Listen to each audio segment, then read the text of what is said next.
Hello legends, welcome to Ramya's podcast voice of women. ఈరోజు నేను మీకు ఒక చిన్న కథ చెప్పాలి, ఒక చిన్న కథ షేర్ చేసుకోవాలనుకుంటున్నాను. కథ అంటే నా లైఫ్లో జరిగిన ఒక చిన్న ఇన్సిడెంట్ అనుకోండి. ఇన్సిడెంట్ చిన్నదే కావచ్చు, బట్ ఈ విషయం when it comes to end of the story it means a lot. Let start. ఒకసారి నేను మా అమ్మ ట్రావెల్ చేస్తున్నా. మేము ఒక ట్రిప్కి వెళ్ళాం. ఓకే, సో అక్కడ మాకు బస్సు ఒక 5-6 అవర్స్ లేట్ అయింది. ఒక 5-6 గంటలు మేము ఒక ప్లేస్లో స్టే చేయాల్సిన సిచ్యువేషన్. సో ఆ బస్ వాళ్ళు రెస్పాన్సిబుల్ తీసుకున్న పర్సన్స్ ఏం చెప్పారు అంటే, మేడం మీకు ఇబ్బంది ఏమి ఉండదు, సో అందరికీ అదే సిచ్యువేషన్, మీకు ఒక రూమ్ ఇస్తాము, ఈ 5-6 అవర్స్ మీరు అక్కడ స్టే చేయండి, ఈలోపు బస్ రెడీ అవుతుందని చెప్పారు. సరే ఓకే. ఆల్మోస్ట్ 50 మెంబర్స్ ఉన్నారు అక్కడ, ప్యాసింజర్స్, ఫ్యామిలీస్ ఉన్నారు, ఫ్రెండ్స్ ఉన్నారు, ట్రిప్కి వచ్చేవాళ్ళు కొంతమంది లైక్ కాలేజ్ స్టూడెంట్స్ ఉన్నారు. సో ఒక 50-60 మెంబర్స్ ఉంటాము. సో మాకు ఒక 70 మెంబర్స్ పట్టే ఒక పెద్ద హాల్ ఇచ్చారు, అందరికి కలిపి ఒకటే హాల్ ఇచ్చారు. సో అక్కడ ఏం జరిగింది, అందరూ తమ తమ బ్యాగ్స్ తీసుకెళ్ళి ఎవరికి కావాల్సిన ప్లేస్లో ఎవరి ప్లేస్ దొరికిన వాళ్ళంతా వాళ్ళ ప్లేస్ అంతా బ్యాగ్స్ పెట్టేసుకొని కూర్చున్నారు. సో మా మమ్మీకి యాక్చువల్లీ బీపీ పేషెంట్, తను కొంచెం సేపు గాలి లేదు అంటే తనకి బాగా చెమట వచ్చేస్తుంది. So she'll become unconscious. So అందుకని మేము ఏం చేసామంటే, ఒక ఫ్యాన్ ఉన్న ప్లేస్ చూసుకొని ఆ ఫ్యాన్ కింద మేము మా బ్యాగ్స్ పెట్టేసుకున్నాం. మా బ్యాగ్స్ పక్కన ఒక ఫ్యామిలీ ఒక 3 బ్యాగ్స్ అలా పెట్టుకొని వాళ్ళు దాని మీద బెడ్షీట్ లాగా ఒక షాల్ లాగా వేసుకొని పెట్టేసుకున్నారు. సో మేము వచ్చినప్పుడు మేబీ వాళ్ళు ముందే పెట్టేసి వెళ్ళుంటారు, మేము వచ్చినప్పుడు వాళ్ళు లేరు. సో మేము కూడా మా బ్యాగ్స్ పెట్టేసుకొని మేము టీ తాగుదామని చెప్పి అలా బయటకు వచ్చేసి టీ తాగేసి వచ్చి పడుకున్నాము. మేము పడుకున్న కాసేపటికే ఫ్యామిలీ వచ్చారు. సో ఫ్యామిలీలో ముగ్గురు, మామ్, డాడ్ అండ్ ఒక చిన్న బాబు, ఒక 9 years 10 years ఉన్న బాబు. ఏం జరిగిందంటే, వాళ్ళు రాగానే కోపంగా అరవడం మొదలుపెట్టాడు అతను, ఫాదర్. ఏమని, మీరెందుకు మా బ్యాగ్స్ చెప్పేసి కరెక్ట్గా ఫ్యాన్ కింద వేసుకున్నారు, దిస్ ఈజ్ నాట్ కరెక్ట్ అని చెప్పి.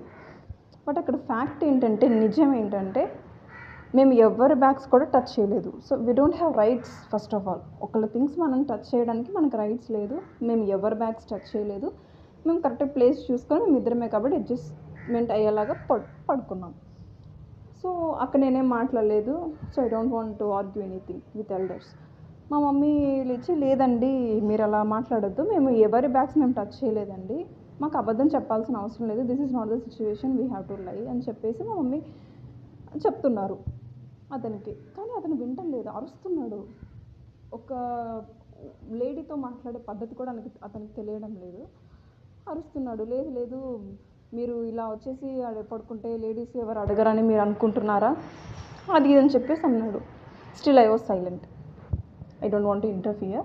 Still I was silent. మా మమ్మీ కన్సోల్ చేస్తుంది, లేదండి మీరు తప్పుగా అర్థం చేసుకుంటున్నారు, మేము ఎవరి బ్యాగ్స్ టచ్ చేయలేదు, ఉన్న ప్లేస్లోనే మేము సర్దుకొని పడుకున్నాము, మీరు ఇలా మాట్లాడకండి, ఇది కరెక్ట్ వే కాదు, ఇంకో 5-6 అవర్స్ ఉంటే బస్ వస్తుంది, ఎవరికి జర్నీ వాళ్ళకి సాగిపోతుంది, సో దీనికోసం మీరు ఇంత గొడవ చేయాల్సిన అవసరం లేదని చెప్పి మా మమ్మీ సర్దు చెప్తూ వస్తుంది. He keep on talking something non sense మాట్లాడుతూనే ఉన్నాడు అతను.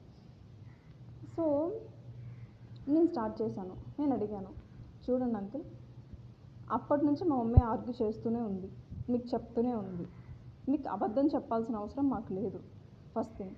ఇంకొకటి, ఇక్కడ స్పేస్ చాలా తక్కువగా ఉండింది, సో ఉన్న దాంట్లో ఒక 5-6 అవర్స్ అందరం అడ్జస్ట్ అయ్యామంటే తర్వాత ఎవరి జర్నీ వాళ్ళకి కంటిన్యూ అయిపోతుందని చాలా నెమ్మదిగా మాట్లాడాను, చాలా పద్ధతిగా మాట్లాడాను. అయితే అతను, లేదు మీరు ఇక్కడ నుంచి వెళ్ళిపోండి, మేము ఫ్రీగా పడుకోవాలి, మాకు స్పేస్ సరిపోదు, అక్కడ 4 పడుకునే స్పేస్ ఉంది, బట్ వాళ్ళు 3 ఉన్నారు, బట్ స్టిల్ తీసేసి మాకు ప్లేస్ సరిపోదు, మీరు ఇక్కడ నుంచి వెళ్ళిపోండి, అది ఇదే అన్నారు. నాకు కోపం వచ్చింది. ఫస్ట్ ఆఫ్ ఆల్ మీరు లేడీస్తో మాట్లాడే విధానం నేర్చుకోండి. అందరూ కూడా ఎక్కడెక్కడి నుంచో వచ్చిన వాళ్ళు, ఒకళ్ళ మొహాలు ఒకరికి తెలియదు. ఓకే, ఒక 5-6 అవర్స్ అడ్జస్ట్ అయ్యారు అని అంటే, మీకు నిజంగా ప్లేస్ లేకపోతే మీరు అడగచ్చు, you have right to question. But అక్కడ 4 పడుకునే స్పేస్ ఉంది, బట్ మీరు ఇలా చెప్పడం కరెక్ట్ కాదండి, దట్టు మీరు లేడీస్తో మాట్లాడే విధానం అస్సలు బాగాలేదు, this is not the correct way of talking to men అని చెప్పేసి నేను గట్టిగా అరిచాను. అరిస్తే then he started saying one word,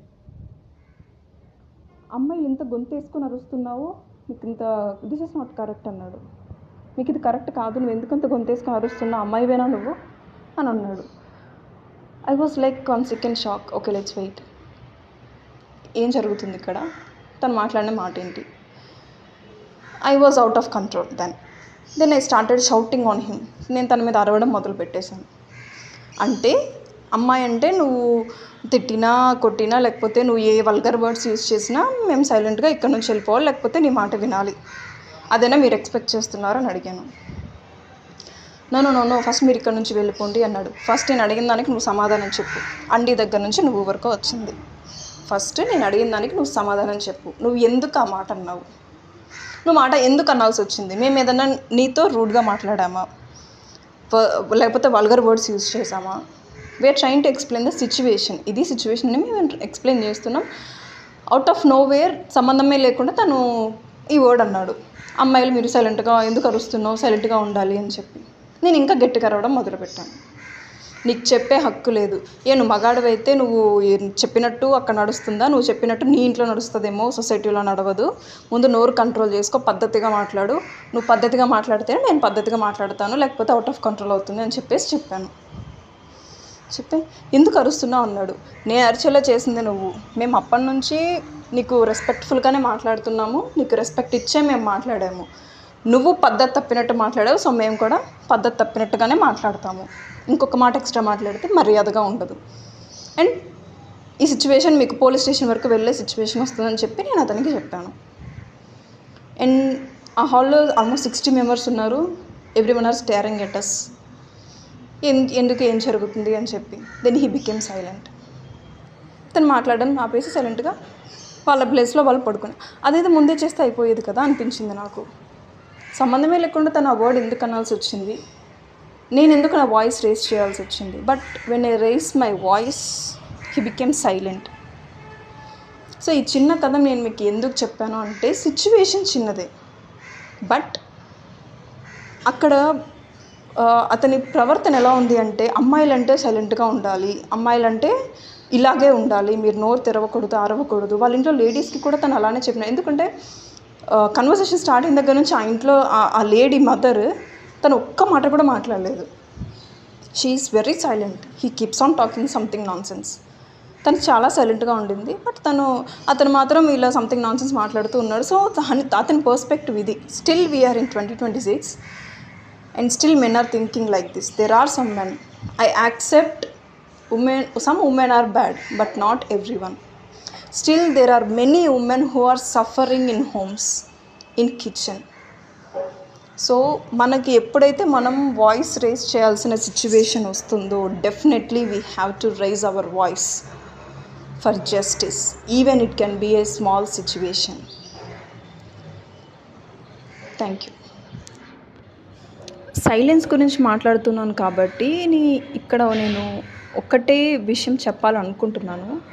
మౌనం మంచిదే, కానీ అన్ని సందర్భాల్లో కాదు. మనం ఎప్పుడైతే మనం డిఫెండ్ చేయాల్సిన సిచ్యువేషన్ వస్తుందో, definitely we have to raise our voice and it's our right and every women should do that. అప్పుడే మీకు లైఫ్ అంటే ఏంటి, ఫ్రీడమ్ అంటే ఏంటి, అండ్ ఫ్రీడమ్ని మీరు మిస్యూజ్ చేసుకోకూడదు ఒక పాయింట్ వరకు. So what is right, what is wrong, every one knows in this generation. And ఉన్నది ఒక్కటే